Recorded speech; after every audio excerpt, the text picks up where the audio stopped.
on this screen, or on the October reflection collaboration, we set up some Jamboard slides so you can see it has kindergarten, first grade. You guys are starting to put those in. Just put those reflection questions in. How did you make and use your standards walls in your classroom, and how did you address any hurdles when making those? Put that on that grade level. And then if you finish that, I also would love for you guys to add, we have a standards walls slides. That is also, there's a link on the navigation guide for that. It looks like this, it's just pretty basic. But if you have a standards wall that you have in your classroom, if you happen to have a picture of it on you or with you now, would you, if you wouldn't mind, if you want to just add that to our slides, just so that we can see what you're doing, other people can get some ideas, it would be a great idea. When you do this, just make a copy of whatever grade level you're in and put your standards wall there. Remember to include the domain, and if you'd like to include your name, if you don't want to, you don't have to, and include a picture. And I will leave this open for a few days. So if you don't have a picture now, but you do have a standards wall up, you can add that to it. Okay. So for just the next about 5 minutes, if you would go ahead and comment on the October reflection collaboration, and if you have your standards wall, you can work on that. Okay. So about 5 minutes. Everybody good? Okay, how are you guys doing? Does anybody need any more time? Not right now. Okay.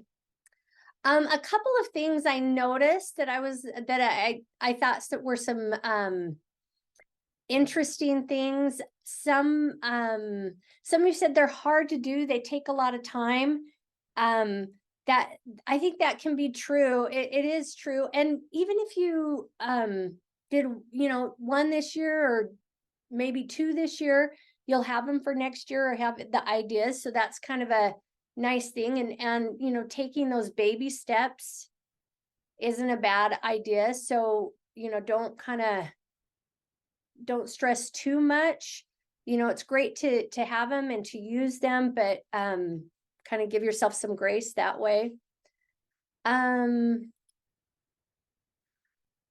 Any other things? Was there anything you guys noticed while after you put yours in, if you looked through, anything you guys noticed that you wanted to talk about?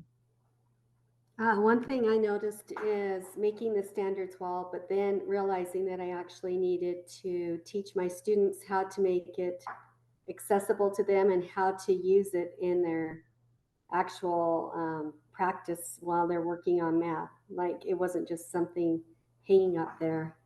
They needed to utilize it. So, Okay. And teaching my students. Teaching them to utilize it. Did you have any ideas on how to do that, or were you wanting some ideas, or what were you thinking? I could always use more ideas, specifically, just as we were going through the standards wall and whatever concept we were focusing on for the day, I would just always, when we start to work on our math, I just have the students, we would go to the standards wall and we would address what we were working on for the day. We've been working on multiplying multi-digit numbers. And so, like, for instance, when we were using partial products, so then I would show them on that part of the standards wall where partial products was, what it would look like, and how they could come up to the wall during their own time working with their partners or on their own and go back and refer to it if they had forgotten how to use partial products, things like that. But I could always use more ideas how to make it more I like that. user-friendly. And I think that idea of referring to it and as a teacher going back, because I think sometimes we tend to just put it up there, talk about it right at first and not refer back. And I think that remembering to go back and talk about it is a great idea. Anybody else have any ideas to help with that for Heather? I don't know if Shelly Nash is on. Shelly, are you on anywhere? I am, yeah. I've seen in Shelly's room, Shelly has her kids. Shelly, do you want, I mean, you have your kids fill in a part of their work of which part they're on with the standards map, don't you? Do you want to talk about that for a second? Can I put you on the spot? Sure. On days when all goes well, that's the big caveat. Yeah. Don't think I do this all the time because I sure don't.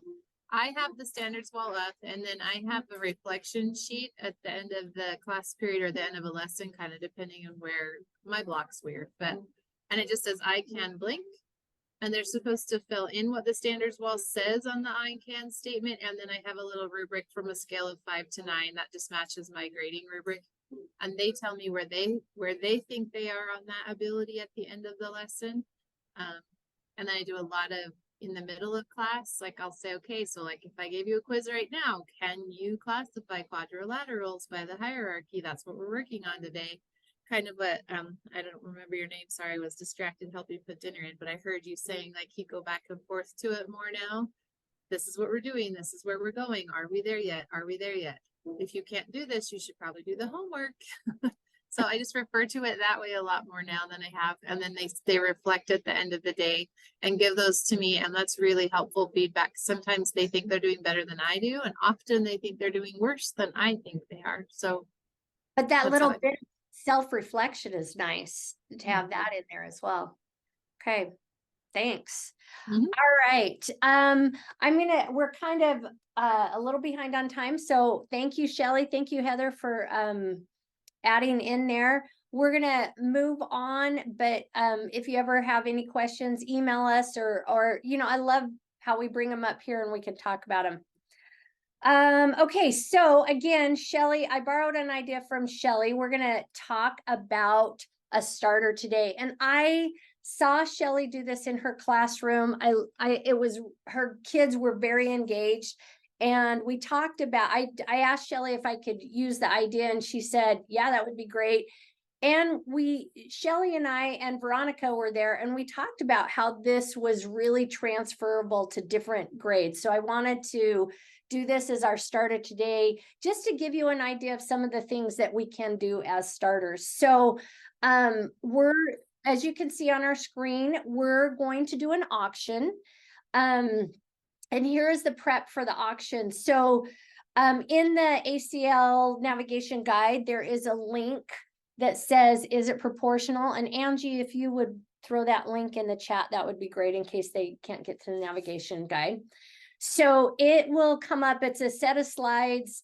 There's some instructions on, or the first or second page are instructions. And then the third page is just a set of images that are either proportional or not proportional.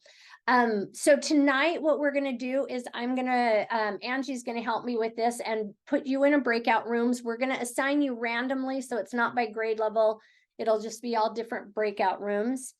Once you get in there, with your group, I want you to decide which lot numbers your group wants to bid on, because you want to look at those images and try to determine if they're proportional or not proportional. And in the class that Shelly did, the kids, some of them, there was some kids that knew, she did hers on something else, but there were some kids that knew if they were she did functions, if they were a function, some didn't. But when you're looking at these, kind of look for patterns or some way to tell if, see if you can tell if they're proportional or not proportional. Okay.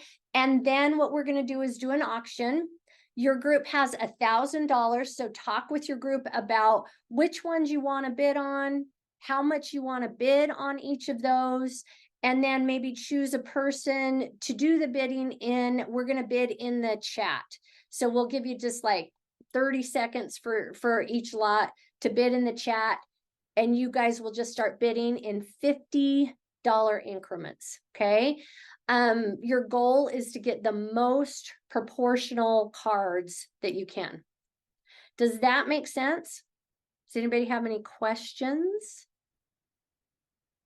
Okay, so You should, again, be able to have that lot up so you can see the ones, talk with your group, decide which ones you want to bid, and then come back. So I will give you about, I think, 5 minutes to look that over with your group. Does that sound good?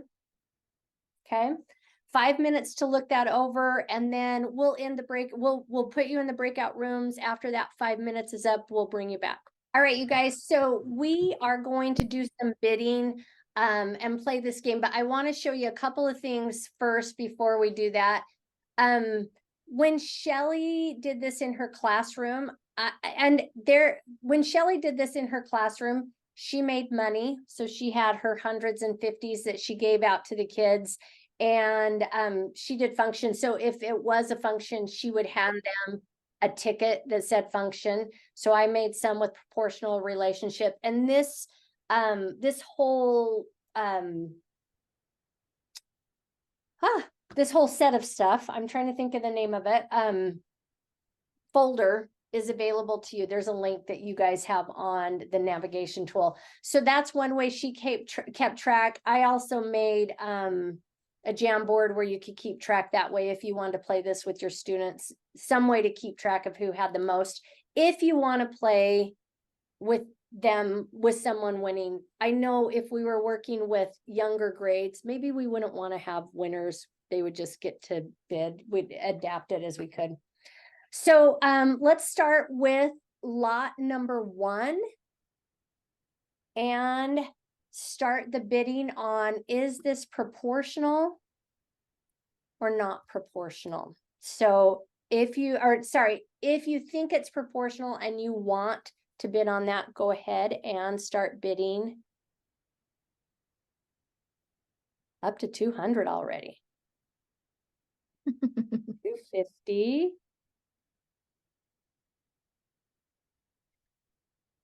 Three, two, one.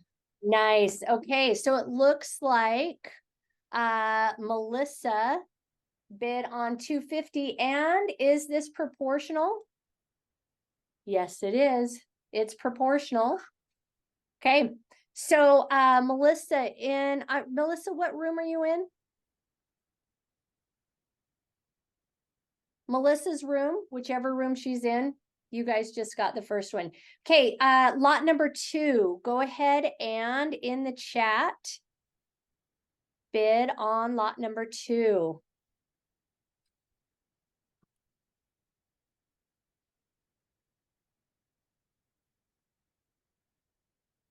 Whitney has 350, going once, going twice. All right, Whitney at 350. Is this one proportional? This one is not proportional. So that one, no proportion on that. That one would not be proportional. Okay, lot number 3. Go ahead and start bidding. No one's bidding on lot 3. That may be a good choice. Going once. Oh, Whitney, did you just bid 50? Going once, going twice. Sold. Oh, she said whoops. Okay. Was gonna say sold. So this one did not sell, and it is not proportional. So that one we'll just kind of leave aside. Let's do another one, lot 4. Go ahead and bid on lot 4. 250 up to 300, up to 350, up to 400. Going once, going twice. Sold. Oh, to Shelly Nash in for 450. Shelly Nash right at the last minute got it for 450. And this one is proportional. Okay. Let's go ahead and do lot number 5. We have 50 on the table. 100. 200. 250, 250. We have lots of 250s. Any takers go? Oh, 400. 400. Heather, we have it for 400. Any other takers? We're going once, going twice. Sold to Heather for 400. All right, nice. Okay, and remind me, you guys, that was this lot 5 that we just did, or 4? 5. Five. Okay. I'm losing it. Okay, lot 5 is proportional. Nice job. We're gonna do one more for the sake of time. Let's do lot number 6. Let's go ahead and bid on lot number 6. 800.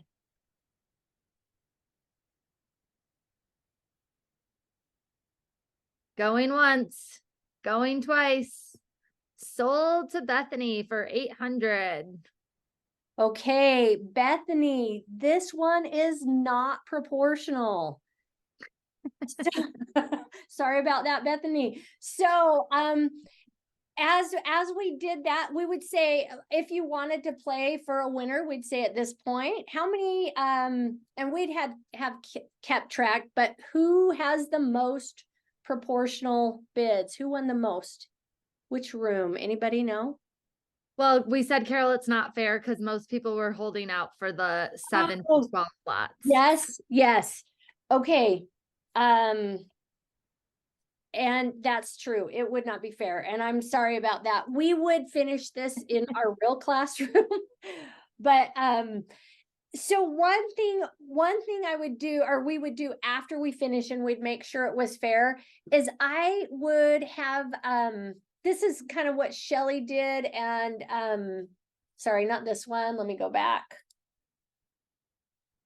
One thing that we would talk about is once the bidding ends, we would look at who won, but we would also talk about how did you know? So right now, anybody, if you want to type in the chat or just unmute yourself and talk, how did you know which ones you thought were proportional? How did you know which ones were proportional? Straight line through the origin. Yep. So when we were looking at our graph, that straight line through the origin, lot 4 had it, lot 2, straight line, but not through the origin. So that's one way we could or that's the way we could tell on the graphs. What's another way? Or what's not another way with the graph, but another of the lots that you could tell? Whoops. You could see the formula like lot 5 and 7. Yeah. Where you see your constant proportionality. Yes, lot 5 and 7 were proportional because it's that constant proportionality, where lot 3, it's an exponent, so it's not that constant proportionality. Okay, and lot 10, we added 5, so that messes up that constant as well. Okay, anybody else? For the tables, y divided by x gives the same number if it's proportional. Yeah, every time we divide y, or the right hand of the column by the left, we're going to have the same number.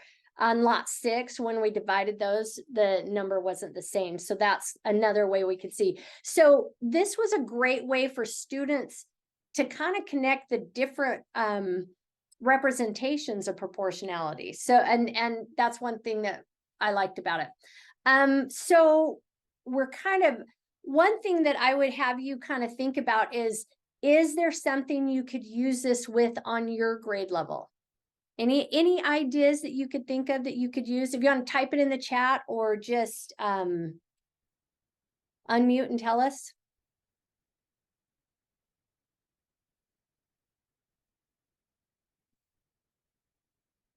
Order of operations, I like that. Equivalent fractions, nice. Awesome. Okay. And I was just thinking about lower grades. I like some of the lower grades. I know Michelle's lower grades. How do you think your kids would do with auctions? Would they understand the concept of auctions and do okay? No. So maybe think of a different way to use that, but not in an auction form. if you have some ideas on that, you can throw them in the chat. We're going to probably move on, but I know in adapting to the lower grades, we might have to adapt the auction as well, right? Okay. All right.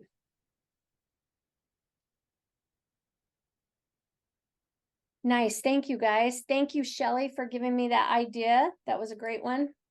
Okay, so going on to our teaching and learning. When we are, after you looked at the pre-session slides, we want to shift from that just in case learning to that just in time learning. So three of the things that I really focused on in this, and I think will be helpful for you to focus on, is what are the prerequisite skills needed for our new learning? Who needs to learn those prerequisite skills, and where and when do we teach those? So when we're determining the prerequisite skills, we're moving from that just in case learning to just in time. And that's going to take out some of the extra things that we have kids learn in that basic remediation. Not just going back and learning random things that don't apply, but what is it that they need that's absolutely necessary for their current teaching or their current learning. A really important thing is, I think teachers should collaborate with their colleagues to determine what really is essential for the skills that they will be currently learning. So a great place to start would be this statement: students could master the new standard if they just knew blank. What is it that they need to know to learn this new standard? And that is what you focus on, okay? And then using those progressions, resources to help with that is huge. So if we look at achieve the core, the coherence map, you can go to your standard. You can look at what comes before, what comes after, but especially what comes before to find what skills are needed exactly to do those. You can also look at the smarter tools for teachers, which has it kind of just in one table, has, if they're below, this is what they may need to work on, if they're near, and when they move above. Okay, so how many of you, or as we determine who needs, how do we determine who needs to be taught? What are you guys doing right now to determine what skills your students need? What prerequisite skills? Do you guys have anything that you are doing? So one thing that you can do is start with that. Oh, sorry. Pre-test, okay. When you do the pre-test, is it something that is in your curriculum, or where do you usually find those in your curriculum? I know that the curriculum I was teaching had a review what you know. That was a good way. So some curriculum has that. You can look at Achieve the Core.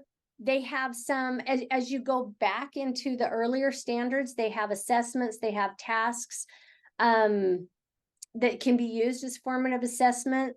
The Smarter Tools for Teachers has links to the interim assessment. How many of you are familiar and use the interim assessments? Do you guys use those? Okay, that would be, I mean, maybe not the whole thing, but pick some quick questions that you would ask for that would relate to your standard. The one thing that I would really focus on is make sure that you could get immediate feedback, but that your feedback was visible. So just getting multiple choice answers, right or wrong, may not give you the information you need. So either talk with your kids and have them explain, use tasks that they would have to show their thinking a little bit more, but that visible assessment, formative assessment, is huge. So if you needed some extra resources, again, in Achieve the Core, there's assessments, there's tasks. For some grade levels, it has prior grade level tasks, which is very helpful. I noticed some of them don't, but some of them do have those. Then you have your assessment items that you could, if you were looking at the previous grade level task or grade level standards, you could use those. And then the interim assessments on Achieve the Core, you can just click on that and it'll give you the interim assessments that you could pick questions from. Okay, the last thing that I wanted to talk about is when and where are your skills going to be taught. So maybe throw in the chat or you can just unmute yourself, but how do most of your schools, do you already have your intervention program set up? No? Anybody want to talk about that? Okay, so some ideas, some schools have those already set up. Another option that they talk about is extended learning time, either at the beginning or end of the day. I know I work with some teachers that Monday is their kind of extended learning time. Mondays they come in, students come in for a half day. Another thing, schools can incorporate intervention into electives, specials or pullouts. I know a lot of teachers do have in the elementary especially will have intervention teachers that they go to for a little bit. Okay. I've seen schools, I know I worked at a school and we did before and after school is an option. The only drawback on that is it's an usually optional for students, and so getting your kids that need it there sometimes can be a problem. And as teachers, one thing you could do that you could you have influence over is setting up centers in your classroom that you could then incorporate some intervention, some acceleration in as well. So it looks like Heather, you have small groups in your classroom. Yep, that would, and you teach those prerequisites. Small rotations. So those people saying the rotations, are you more elementary than middle school? Middle school, any ideas? Are you able to do centers, middle school and high school? Week, okay. Yeah. Anybody? Okay. Mine's in high school, but mine's kind of odd because I teach for 3 hours in a block. So I Yeah. have for 3 hours, as you know.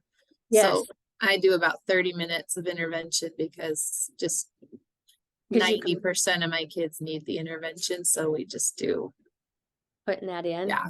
Groups, whatever. But yeah, the prerequisite skills are almost always missing or forgotten. Yes. Even if they know how to do them, they've just forgotten how to do them. So Okay. Yeah. Middle school, we offer 30 minutes before and 30 minutes after school each day for math help. Nice. And 45 minutes of skill builders. Okay. Yeah, somebody said, or Erica says, I've not successfully done it, but I know of teachers who have set it up once a week or every other week. Yeah, centers in middle school, I've done them. It's a little bit tricky, but it can be done. But it would be like maybe once a week would be a nice time, a nice amount to do it. But yeah, try it that way, middle school, if that will work. Okay, anybody? Any other? Okay. So that we're gonna give you time today to work in groups, and these are the 3 things we're gonna work on: what, who to teach, and when and where. So that will be something that you guys can talk about while you're in your groups, and try to get some ideas of how you could incorporate that in your classrooms. Okay, last thing we want to talk about before we do that, I want to talk about the checklist for just-in-time learning. So the big takeaways for just-in-time learning is remediation is provided just in time and set in the context of new learning. We want to make those connections with what they're learning now. Instead of going back and just randomly having them work on gaps that they miss, we want those things to be focused and ready for the new learning. That's a big part. Acceleration students are learning the big idea of new concepts in advance of their core class peers. So we're putting them on the same level, playing field level as our other kids, because we're getting that acceleration before they are learning the core class. And a huge thing, it is so nice. And I know when I was teaching middle school, I had an intervention class, and for years I had other teachers' kids. The last year I was in, I had my own kids, and being able to have my own kids in intervention was so nice because I knew what they needed. But if that is not a possibility, make sure that you as a teacher are working close with the acceleration teacher. If you have an interventionist, make sure you're talking with that interventionist and collaborating so you are on the same page as far as what they're learning in that class and what you will be learning in your core class. Acceleration students receive scaffolding for their prerequisite skills. So some of those things that they may need to be on that same level, give them some scaffolding, some little helps that they can use. And we're looking at those skills and that scaffolding in advance. So we're ready in advance for them. And then remember, once that scaffolding is once they're kind of stable, we kind of fade that scaffolding away. Okay. Okay. So today, we're going to give you the rest of the time to, well, not the rest of the time, but a chunk of time to work in your breakout rooms with your teams and work on getting some of those prerequisite skills identified and figure out how to teach them. So there's two different ways you can go. You can look at task 1 and use Achieve the Core, the coherence map, spend some time on that, look at what resources would work with the standard that you choose, determine the prerequisites that your students will need, and find the resources for those for the just-in-time. And then the task 2 is the same idea, but using that connections playlist. So we just wanted to give you time to work on the skills the prerequisite skills using those 2 resources. Okay.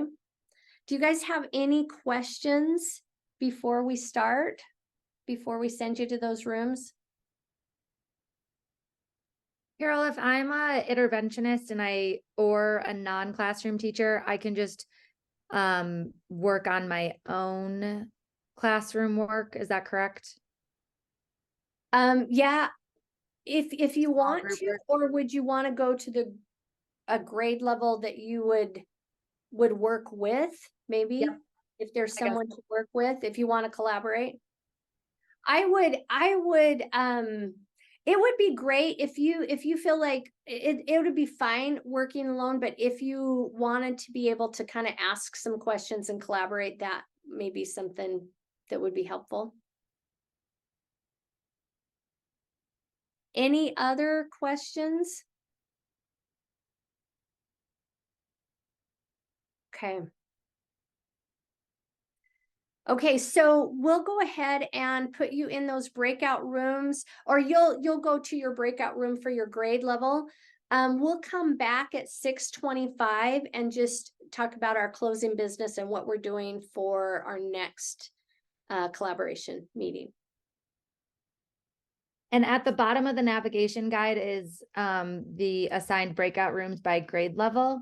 We also opened additional rooms 8 through 15, because I know a couple of you, it was just easier to work in a room because you had the same curriculum. So just know that those ones are also open for you and anyone else you want to work with. Yeah, just if your grade kind of splits into doing two different things, you can hop over to those extra ones. Great. Also, too, for smart tools for teachers, you have to have your login for like the state testing to be able to access like the lessons and stuff like that. Is there like a demo one we could use, because I'm not able to access that? Okay. Where's Angie? You know what? I don't know. I don't have one. A demo one. I don't know that they have a demo one. All right, let's go ahead and go into those breakout rooms, and then we'll Angie will we'll just give you just when it's time to come back, we'll just give you a countdown. All right, my friends, welcome back. It was great. I popped into a lot of your rooms, and it was great hearing the discussions that you guys were having. I love that collaboration time. Well, here we go. So I have some resources on the slides that you have access to with the Achieve the Core. A lot of them you have, but just some extra resources there. And for our closing, remember to sign up for the next session. And then talk about kind of keep in mind your IPLP, your implement your goal action items. So kind of keep working on those and think about those.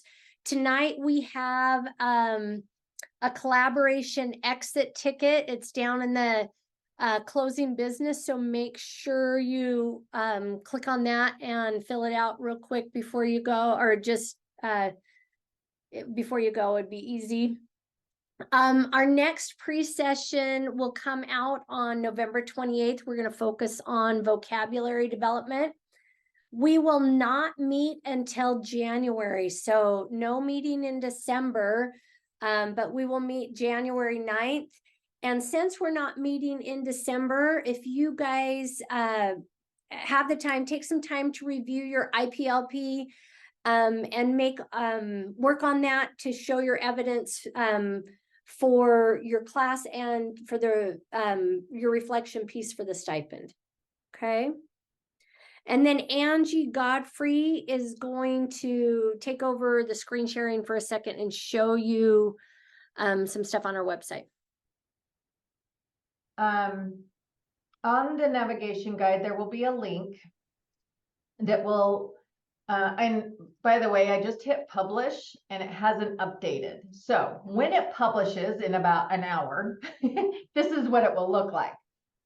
Okay, so everything that we discuss, everything that we do is loaded here. So you're always able to refer back to it. So if you look at the monthly overview, you have October, a link to November. Those of you that want to go or earn the stipend, $1,000, the information is all right there.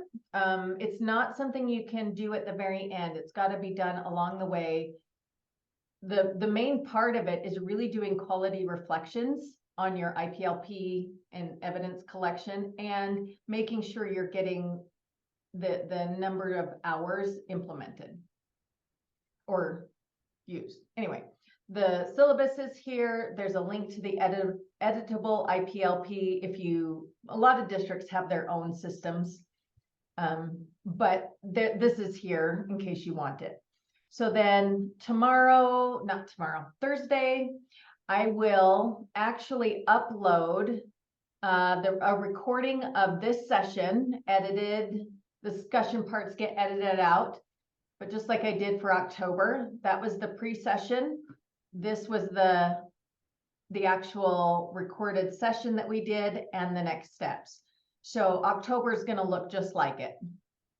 Okay, so some of the ideas or things that you can do with this is you can revisit it as you need it, but you can also, if you take this back to your team, you could facilitate this with your team as some team conversations to affect and influence your colleagues as well. So anyway, that as soon as the website pushes through, that will be available. Do you have any questions about that?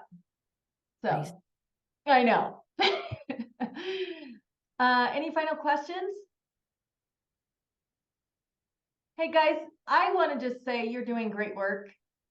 This is messy and hard changes that you're trying to make. I saw some of your comments about the standards wall and was listening in, and yeah, they're hard and they're messy, but as you get better at facilitating how to use them for learning, you're going to love the outcomes that you get as a result. It took me a while to figure it out and get the nuances of how to use it for learning, and it's a lot of successful conversations. So keep at it. Don't worry if it's ugly. Just don't give up on it. Okay? All right, Carol. All right, thank you guys. We appreciate you coming. We'll just watch for our email on the 28th, and then take some time in December. If you know, since we don't have the meeting, take some time to work on your reflections, your IPLP, and then we'll see you in January.